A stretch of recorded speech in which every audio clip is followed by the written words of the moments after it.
finalizando la clase anterior, habíamos visto la primer teoría atómica moderna, obra de este señor que está acá, Dalton, que publicó en 1808 un librito llamado Un nuevo sistema de filosofía química, que propuso un par de cosas que eran novedosas para la época, aunque ya había antecedentes como ya lo habíamos visto.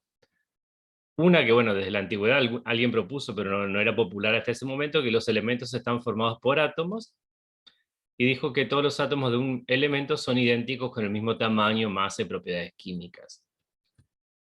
Que los átomos de un elemento son distintos de los átomos de otros elementos, y que si forma un compuesto, se hace con más de un elemento y que hay una relación entre ellos que permanece constante, que esto era la ley de proporciones definidas, y que es un número entero o fracción sencilla, o sea, estos átomos se combinan en números, no en cualquier fracción, sino solamente en números enteros. Y que las reacciones químicas lo que implican son combinación, separación o reordenamiento sin creación o destrucción de átomos, algo que no estaba tan claro en ese momento. También esto eran todas hipótesis, ya que no fueron demostradas hasta mucho tiempo después. Digamos que la teoría atómica moderna recién recibe su comprobación definitiva y que se puede hacer fácilmente en cualquier laboratorio un siglo después, con la explicación del movimiento browniano por parte de Albert Einstein. Bueno, estos eran los elementos con los que contaba Dalton, y esto más o menos constituyó alguna base para por lo menos empezar a sistematizar la ciencia de la química durante un buen tiempo, y permaneció así hasta más o menos fines de ese siglo. Estamos a fin del siglo XIX, 1896, si mal no me acuerdo, y esto que estamos viendo acá es el abuelo de los televisores, que ya encima ahora antes lo explicaba, como el televisor que tenemos en casa, ya están desapareciendo estos televisores de tubo, ya están siendo fenómenos de otra época. Pero bueno, este es el antecesor del tubo que tenían los televisores hasta hace muy poco tiempo. Con este aparato, Thomson, que es el hombre del título, J.J. Thomson, realizó el descubrimiento del electrón, digamos, o sea, hizo una teoría de qué era el electrón, que masa, en realidad no la masa, sino cuál era la relación entre su carga y su masa. ¿Qué es esto que le muestro? Esto se llama un tubo de rayos catódicos. Es un tubo de vidrio en el cual se hace un vacío total o parcial, ya se saca casi todo el gas que tiene acá, o se deja algún gas en particular, y se hace circular una corriente eléctrica a través. Imagínense, estamos a fines del siglo XIX, donde recién estaban comenzando los experimentos con energía eléctrica. Digamos que la energía eléctrica en ese momento era la tecnología de punta. El mismo Albert Einstein, la familia se dedicaba a hacer experimentos, a hacer instalaciones provisorias de energía eléctrica, que era una novedad en ese momento. Entonces, era lo que se está experimentando en esa época. Bien. Lo que tiene sí, en ese tubo se pone una pantalla que reacciona con estos electrones para que se pueda visualizar, y lo que se ve es que cuando se aplica una corriente eléctrica, sale como un rayo desde el cátodo hacia el ánodo, y que se ve como una imagen luminosa. Por eso se la llamaba o tubo de Crookes, que es el nombre que se utilizaba en el laboratorio, o tubo rayos catódicos. O sea, a este haz que salía del cátodo y se dirigía hacia el ánodo se le llamaba rayos catódicos justamente. Y había un debate sobre qué eran esos rayos catódicos, en qué consistían, y había como dos escuelas. Algunos decían que era como los físicos, ahora vamos a hablar más sobre eso. Los físicos dividían y todavía lo hacen las cosas en dos grandes grupos. Por un lado las partículas y por otro lado las ondas. Nosotros también lo hicimos así. O sea, todo lo que tiene masa, partícula, todo lo que tiene una característica ondulatoria, lo ponían en la bolsa de las ondas. Entonces la pregunta es si esto eran partículas o si eran ondas. Entonces había como dos escuelas. Thomson hizo un par de experimentos muy, muy ingeniosos. Acá está esto que está acá, es el equipamiento que él utilizó para realizar estos experimentos, o sea, un tubo de Crookes modificado, donde acá se ven el ánodo y el cátodo, pero que también tenía un par de dispositivos que ahora vamos a ver en un gráfico. Él podía hacer circular una corriente en sentido transversal. Acá está. La imagen es eso que está acá, podía hacer circular una corriente en sentido perpendicular al rayo catódico incidente, y también podía aplicar un campo magnético. Entonces, ¿qué es lo que él hacía? Primero, él podía manipular estos dos, el campo magnético y el campo eléctrico, a su antojo, digamos, podía darle la intensidad que uno quisiera. Y tenía el ánodo, que tenía un orificio por donde pasaba el rayo catódico e incidía en una pantalla hacia el final. Creo que esto no se ve del todo acá, pero acá en el gráfico. Tenía una pantalla hacia el final. Si uno no accionaba ninguno de estos dispositivos, el rayo salía del cátodo, iba hacia el ánodo y llegaba más o menos al punto B. Ahora vamos en detalle, no va exactamente paralelo, ahora lo van a ver en una imagen. Si yo accionaba este circuito eléctrico que está perpendicular, ¿hacia dónde se dirigían los electrones? ¿Alguien tiene una idea? ¿Para dónde iban? ¿Terminaban en A o terminaban en C? ¿Qué les parece? Sabiendo lo que sabemos hoy. Hoy sabemos que estos rayos catódicos eran un flujo de electrones. Y los electrones tienen carga negativa. ¿Qué va a pasar con algo que tiene carga negativa? ¿Hacia dónde se va a ver atraído? ¿Hacia otra carga negativa o hacia una carga positiva? La respuesta es que dos cargas del mismo signo se rechazan y cargas del mismo signo, de distinto signo, perdón, se atraen. Entonces, el rayo catódico, una vez que yo accionaba este dispositivo, se desviaba hacia C. Ya con estos experimentos él demostraba que estos rayos catódicos consistían de partículas, ya que se veían afectados por estos campos, si no, no lo serían. Y después hacía otro experimento. Bueno, en vez de hacer actuar este campo eléctrico, hacía actuar un campo magnético que desviaba el rayo catódico hacia el punto A. Manipulando y haciendo actuar a la vez el campo magnético y el campo eléctrico, lograba llegar que el rayo llegara al punto B, porque lograba que justamente el campo magnético se compensara exactamente con el campo eléctrico. Y con esto él podía hacer una serie de cálculos, a ver si estaban aquí. Los cálculos no interesan, no nos interesan a nosotros, pero sí mediante esos cálculos él pudo determinar, primero, que el electrón era una partícula de carga negativa. También pudo más o menos estimar su tamaño, que era un tamaño menor que el que se pensaba que tenía el átomo, o sea que había partículas más pequeñas que el átomo. Y por último, la relación entre su carga y su masa. Fíjense, acá les voy a mostrar, a ver si me permite. Sé que mostrar los videos acá son un poco complicados, pero voy a mostrarlos. A ver si esto empieza a funcionar bien. Bien. Voy a compartir esto. Bien. Un experimento, fíjense, siempre me llama la atención, siempre comento el detalle que... Bien, ¿me escuchan? Porque acá me acaba de decir que la conexión es inestable. No sé si pueden llegar a ver el video. ¿Pueden llegar a ver el video? Ahí lo puse en pausa. Bien. Siempre me llama la atención que este hombre tiene puestas gafas. Acá este es un video bastante antiguo y se ve que ya la seguridad en ese entonces se consideraba mucho más seriamente que acá en los laboratorios de Estados Unidos. Acá lo que tiene es el famoso tubo de rayos catódicos. Voy a avanzar un poquito. Ahí está. Tiene una batería, una fuente de energía eléctrica. Acá tenemos el tubito con la pantalla en el fondo fluorescente para mostrar el rayo catódico y las conexiones. Ahí vamos a ver cuando lo enciende.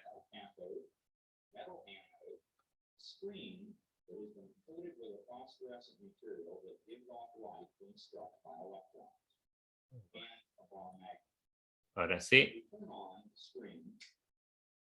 Ahí está, prendemos. Ese es el tubo, esos son los famosos rayos catódicos. Acá pongo pausa para que todos lo puedan ver, que actúan contra esta capa fluorescente que tiene atrás, entonces se pueden visualizar. Fíjense que tienen una caída. ¿Por qué?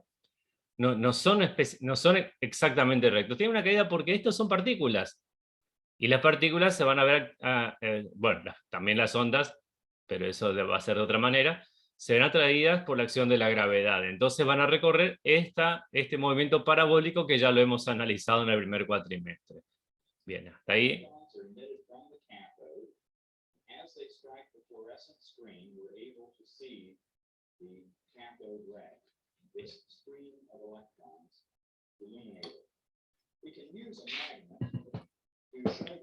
Ahí vemos cuál es la acción que tiene un imán sobre los rayos catódicos. Podemos desviar los rayos catódicos, y eso es lo que hizo Thomson, digamos, pero es solamente que él podía manipular ese campo magnético y a su antojo y darle una determinada fuerza. Fíjense que si yo doy vuelta acá, produce un ligero rechazo, una atracción de un polo y un rechazo del otro.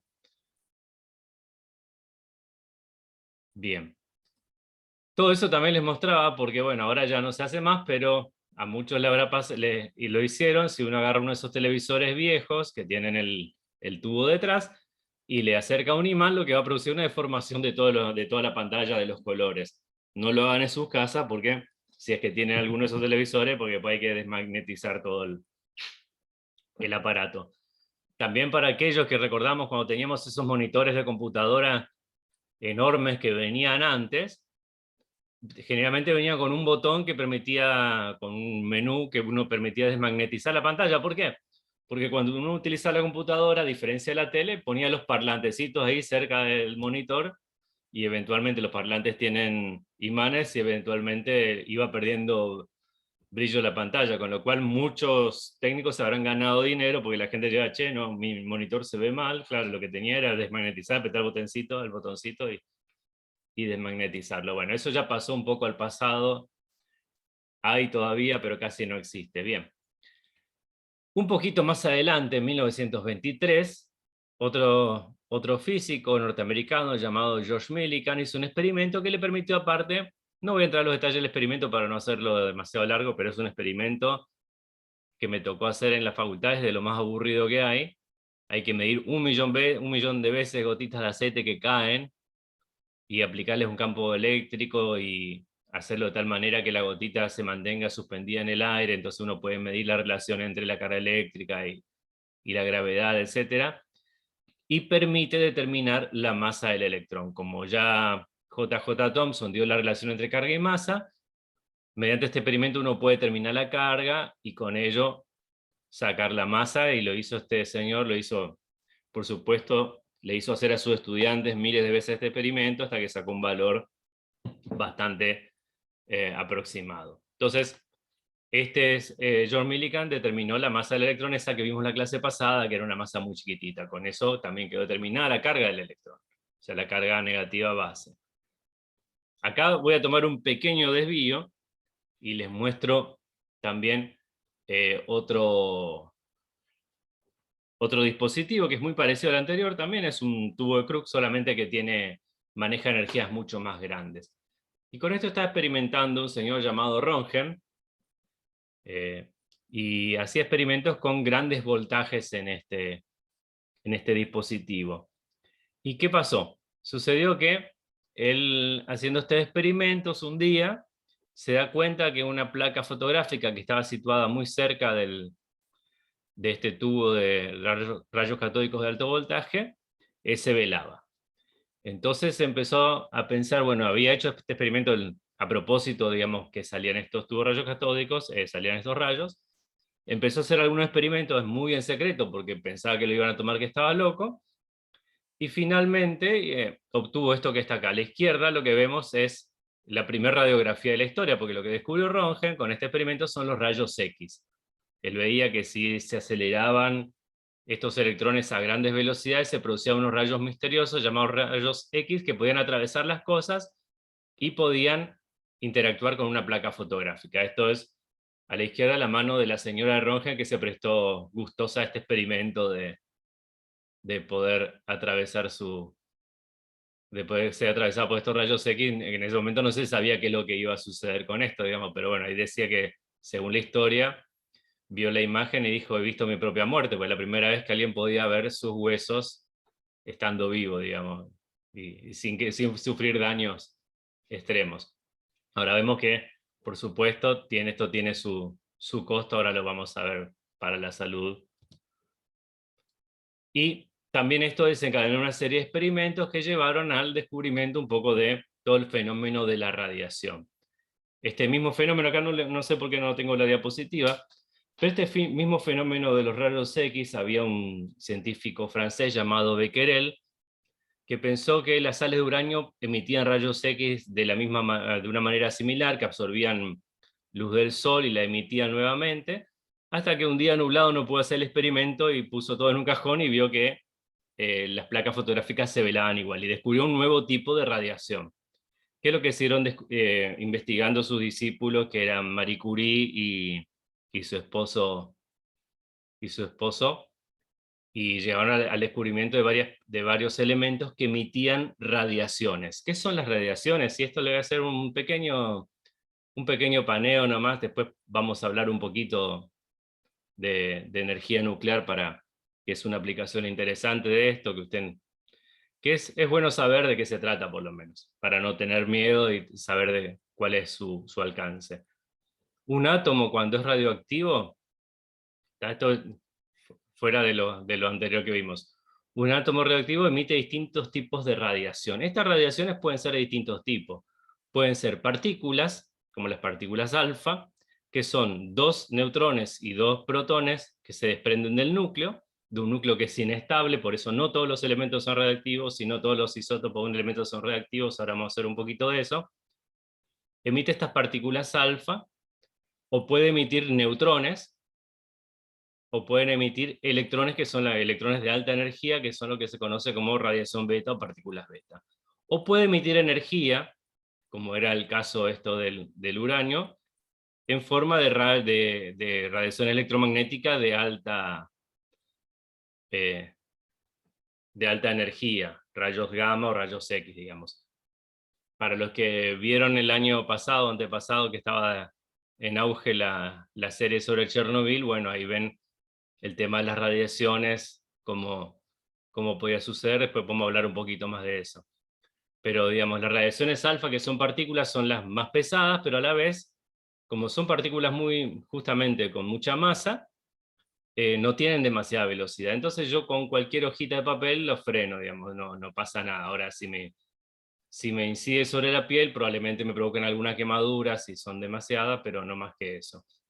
Las radiaciones beta sí pueden penetrar bastante más y producirme más quemaduras, van a producirme quemaduras probablemente, pero no más allá. En cambio, las radiaciones gamma, que son aquellas de alta energía, el problema es que penetran profundamente, por ejemplo, si es una persona, y pueden dañar, lo que hacen es dañar su estructura celular. En muchos casos, si tenemos una gran exposición a estas radiaciones, van a producir una muerte celular en pocas semanas, que el que habrá visto la serie, eso pasaba con los bomberos, que fueron los primeros que fueron a atender el accidente de Chernobyl, y pueden producir daños a largo plazo porque pueden afectar la reproducción celular y daños en el ADN, produciendo cáncer y otras cosas. Estos son los riesgos de las radiaciones de ese tipo. ¿Por qué estoy hablando un poco de estas radiaciones? Para hablar un poco del descubrimiento del núcleo, que vino un poco después. Un señor llamado Rutherford, un neozelandés, se le ocurrió hacer un experimento, y acá donde se ligan un poco las cosas.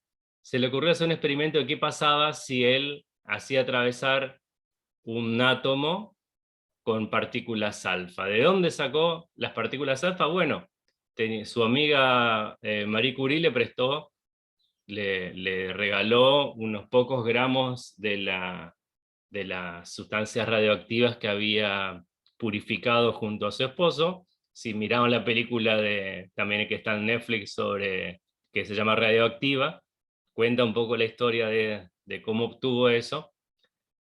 Y ese material él lo puso así, póngale en un emitor, acá dice un emisor de partículas alfa, que es una caja de plomo con un orificio que permite que estas partículas alfa salgan. Y planteó un experimento muy simple, el experimento famoso llamado el experimento de la hoja de oro. ¿Cuál era la idea de este experimento? Él le decía, bueno, voy a hacer primero incidir estas partículas alfa, que salen acá en línea recta, sobre acá este es el final, digamos, él ponía acá al final del trayecto una placa reflectiva y donde cuando las partículas alfa incidían, emitían una luz, hacía como un impacto y uno podía medirlos. Entonces, imagínense que este experimento consistía en sentar a una persona un par de horas en un cuarto oscuro para que se acostumbre y después ponerlos a contar la cantidad de partículas que llegaban acá. Una tarea bien de becario, bastante aburrida. Y a continuación le ponía distintos materiales, pero el principal era una hoja de oro. ¿Por qué oro? Porque se puede hacer una hoja muy finita con un espesor de pocos átomos, digamos, por decirlo. Pocos relativamente, ¿no es cierto? Se puede hacer una hoja muy finita y hacerlo atravesar y ver, bueno, a ver qué sucedía. En un principio medían solamente al final del rayo y medio que no pasaba nada, no había mucha diferencia entre que esté la hoja y no esté la hoja. Con lo cual era el experimento más aburrido del mundo, hasta que el becario, que era Marsen, este experimento lo dirigía Rutherford, pero el experimento lo hacían Marsen y Geiger, que eran, Marsen era un estudiante y Geiger era su ayudante. Dijeron, che, ¿qué pasa si medimos en toda esta circunferencia? Vamos a ver qué sucede. Y sorprendentemente veían que muy de vez en cuando, pongámosle una en 6.000 veces, los rayos alfa eran desviados. Y eventualmente en alguna ocasión volvían casi al lugar de origen, que para que se dé una idea, es tan sorprendente como que yo dispare que yo dispare una bala, una hoja de papel y la bala vuelva, digamos. Era así de sorprendente ese hecho. Entonces decía, está pasando algo ahí, digamos, a ver si lo puedo, ahí está, Rutherford Experiment, lo voy a poner acá. Decía, está pasando algo ahí. Como las partículas alfa están cargadas positivamente, la conclusión era que tenía que haber una carga positiva que me estaba rechazando todo esto. A ver, le voy a mostrar la imagen. ¿La están viendo la imagen? Bien, ahí tenemos las cargas positivas, si lo están viendo, de la fuente radioactiva. Pasaban de largo. Yo ponía esta hoja de oro y cada tanto, fíjense que cada tanto, muy de vez en cuando, alguna de estas cargas positivas es desviada.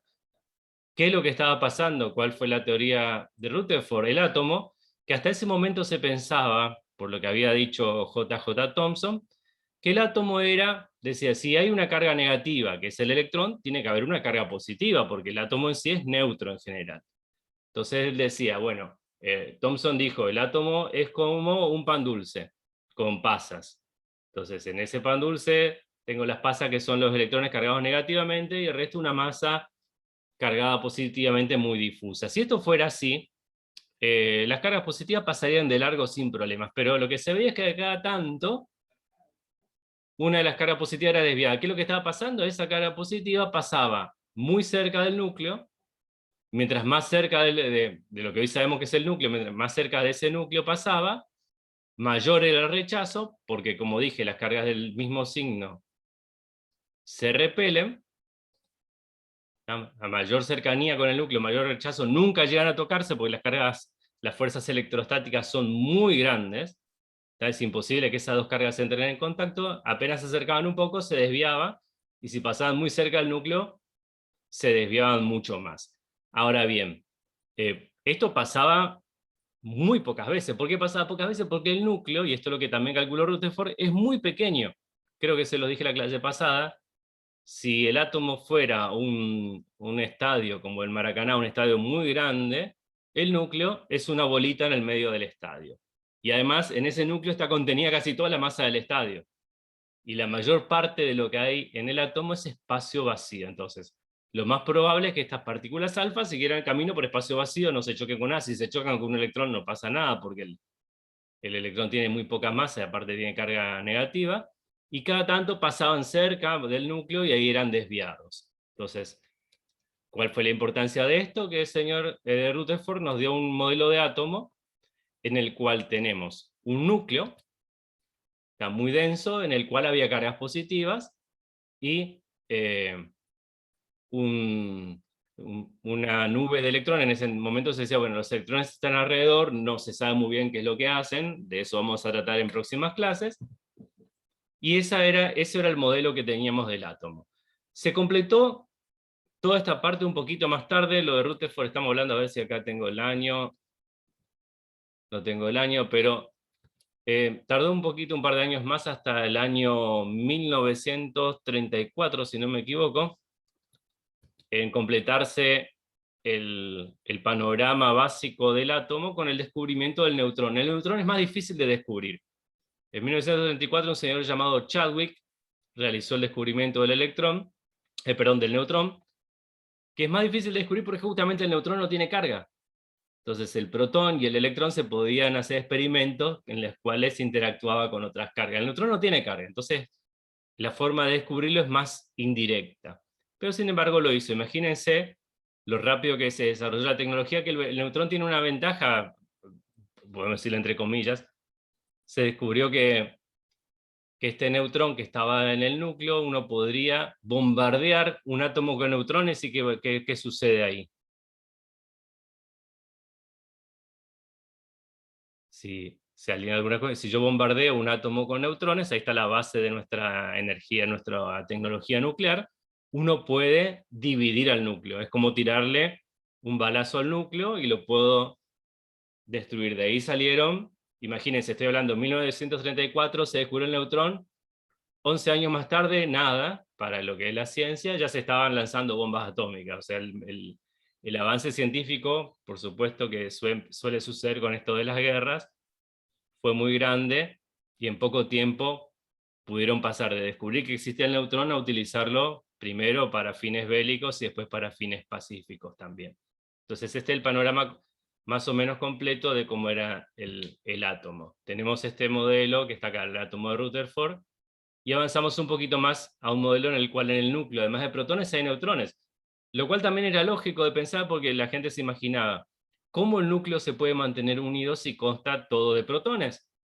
Porque si al prestar atención a lo que dije, si fueran todos protones, se rechazan entre sí. Entonces, como que los neutrones van a efectuar una función como de pegamento del núcleo, evita que las cargas, imagínenselo así, no es exactamente así, pero uno lo puede imaginar de esa manera para hacerlo más sencillo, como que el núcleo tiene como que el neutrón tiene esa función de pegamento que nos permite que el núcleo no se desarme, excepto en algunos casos que vamos a ver que son inestables. Bien, ahí estoy mostrando la imagen, si la ven, para estos últimos minutitos. ¿Están viendo una pantalla con protones, electrones, acá un dibujo? Sí, sí. Sí, Perfecto. Esta es una demostración muy básica, por supuesto lejos de lo que es el modelo real de un átomo, pero nos sirve para pensar cómo funciona esto. Primer detalle. Yo voy a poner acá un protón, y acá en esta aplicación me dice, bueno, voy a poner acá que me muestre si es estable o inestable. Acá me dice que es un ion. Un ion es un átomo que tiene cargas positivas o negativas en exceso. En este caso tiene un protón que tiene carga positiva, entonces tiene carga +1. A ver si, ahí voy a poner la balancita, me dice que tiene carga +1 y tiene número másico 1. ¿Por qué? Porque decíamos que el protón pesa 1. Para que tener un átomo, digamos, completo, yo tengo que agregar un electrón y ahí por fin tengo un átomo neutro. Vamos a ver este detalle que es importante. ¿Cómo sabemos de qué elemento se trata? la partícula que me dice de qué elemento se trata es el protón. Todos los átomos que tengan un protón en su núcleo son de hidrógeno. ¿tá? La cantidad de electrones puede variar, la cantidad de neutrones puede variar. Lo que nunca puede variar es la cantidad de protones, porque si no estamos cambiando de elemento, estamos hablando de otro elemento. Yo puedo agregar al hidrógeno un neutrón, no es lo más habitual en la naturaleza, pero uno lo puede agregar, y ahí yo obtendría un isótopo, ahora vamos a hablar de isótopos, que se llama deuterio. Con el deuterio es muy común en algún tipo de... Profe, ahí se le cortó un poco lo que Ah, venía diciendo. Justo cuando bien, puso bien, neutrón. perfecto. Ahí vamos a ver si vuelve la conexión. ¿Volvió la conexión? ¿Me escuchan bien de vuelta? Sí, sí, sí, ahora sí. Bien. Si yo agrego el neutrón, voy a tener, ahora vamos a ver lo que se conoce como un isótopo. Esto es la diferencia de lo que decía Dalton, que todos los átomos de un elemento son idénticos. No, hay diferencias, hay distintos tipos de combinaciones de protones y neutrones. El hidrógeno naturalmente no tiene neutrones, pero hay algunas ocasiones en las que sí adquiere neutrones, y esto, por ejemplo, sucede en las plantas nucleares que trabajan con agua pesada. Creo que Atucha 1 funciona de esa manera, y se produce un isótopo llamado deuterio. Se llama justamente agua pesada porque si yo hago hielo de deuterio, se va al fondo de un recipiente, porque justamente es más pesado porque tiene el doble de peso que un hidrógeno común. E incluso puede aceptar otro protón llamado tritio, pero este es mucho menos común porque, como miran acá, esto es inestable. Este núcleo con dos neutrones y un protón tiende a desarmarse. Eso quiere decir que es inestable. Bien. Acá en este me permite, si yo agrego otro electrón, otro protón, perdón, y otro electrón, voy a tener un átomo neutro de helio. Esto de esta manera es inestable. ¿Por qué? Porque tengo dos cargas positivas, digamos, que se repelen entre sí. Esto hace que el núcleo sea inestable. Entonces, lo mejor que puede pasar es agregar un neutrón, y generalmente se agrega otro neutrón. Este es el núcleo de helio común, normal. Dos protones y dos neutrones. Ahora vamos a ver que justamente por eso el peso o la masa atómica del helio es de 4, o cerca. Ahora vamos a ver que no es exactamente ese valor, pero vamos a ver por qué en la tabla periódica está de esa manera. Eso vamos a verlo después del corte. Entonces, esto es estable, y vamos a ver que en la mayoría de los elementos lo que vamos a tener es una cantidad mínimamente, la misma cantidad de neutrones que de protones. Generalmente hay más, pero como mínimo debería haber una carga. Fíjense que acá yo agrego el litio, agrego un protón más, sé que esto es litio porque tiene 3 protones. Si lo mira que la tabla del elemento, ahora vamos a ver la tabla del elemento, es el elemento número 3 porque tiene 3 protones. Para que sea estable yo tengo que agregar por lo menos un neutrón. Bueno, así yo puedo seguir con distintos elementos. Acá el berilio, fíjense que ya no es estable con el agregado de un neutrón, tengo que agregar otro neutrón más. Entonces fíjense que el berilio, por ejemplo, necesita tener un neutrón más que la cantidad de protones para ser estable. Esto hoy día uno hasta lo puede calcular, no es lo que no forma parte de mis saberes, pero sé que esto se puede calcular perfectamente. Bueno, tiene la idea. Acá vamos a llegar hasta el carbono, que el isótopo más común del carbono es el que tiene 6 protones, 6 neutrones y 6 electrones, llamado carbono 12. Ahora a la vuelta vamos a ver un poquito estos temas. Y voy a pasar acá primero a ver dónde tenía mi tabla periódica. Acá está. Bien, en el recreíto ahora, si no lo tienen a mano, búsquense su tabla periódica, porque vamos a ver algún par de ejercicios con esto para por lo menos manejar algunos detalles de la tabla periódica. Perfecto, bueno. Yo corto acá, porque ya me están quedando 2 minutitos, entonces no quiero que se interrumpa. Corto acá y volvemos 9:50.